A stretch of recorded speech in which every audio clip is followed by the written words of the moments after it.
Leslie's House is the 14th episode of the second season of Parks and Rec. This is directed by Alex Hardcastle, and as always, there will be spoilers from now as I go through the episode and share some thoughts. And I rather enjoyed this one. I thought it was a really good episode. I don't actually have that many notes, but that's not a reflection on how I felt about it. It starts off with Leslie talking to some class teachers at the rec centre, and unfortunately, they're going to have to cut some classes due to being underfunded by $1,000. That doesn't sound like a lot of money. Maybe that's not the wisest thing to say, but I feel like the community could come together and raise money and do something before it comes to cutting classes. I'd like to think that it's not just, oh, you're underfunded by $1,000, goodbye. I feel like there's something that could give, but maybe I'm wrong. I don't organise this kind of thing. It just didn't seem like a huge amount by which to be underfunded. If anybody has any thoughts on that, please feel free to let me know. But it doesn't affect the rest of the episode. She does say that the classes will be chosen based on attendance and how students feel, so the most popular classes will stay. And she says, make sure your students leave with a smile on their face. And one of the teachers says, my class is called Coping with Terminal Illness, which was funnier than it should have been. To which Leslie replies, hopefully your attendance is good. Thankfully, she realised what she said, but it was a very strong start. She goes on a date with Justin. We have some beautiful footage at the aquarium, absolutely gorgeous.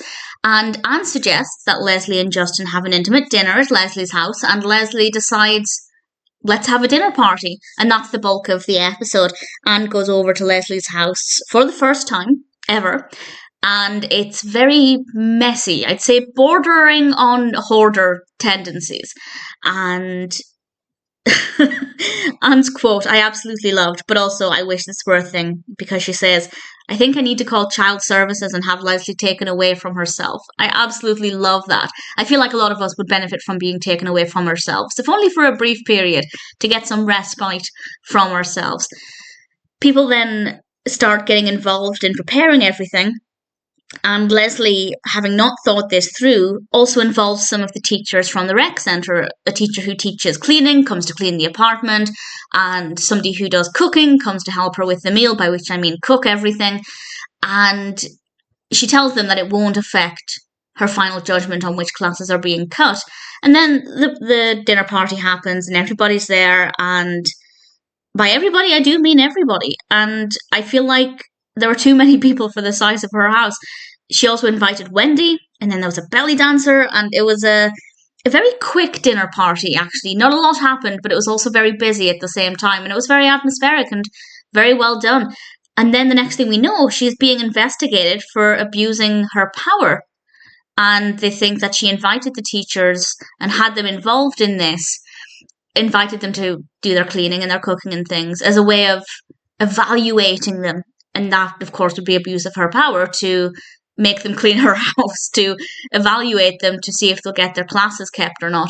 And ultimately, it's quite a sweet ending, actually. It turns out that she donated the $1,000 to the rec centre to save the classes. And that kind of confirmed to me that it seemed like a shockingly low amount.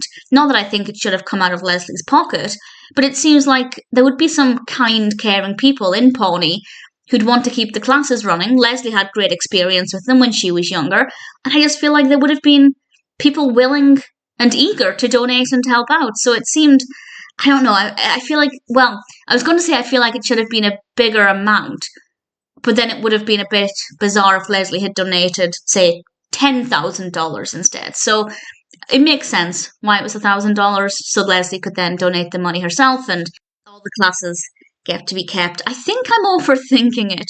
Either way, Leslie's House is a fun episode, a great way to bring all of the characters together, really interesting, quite funny in certain places, and it might be one of my favourites actually. So far, I still have many more to go, but I think so far Leslie's House might be one of my favourite episodes of Parks and Rec.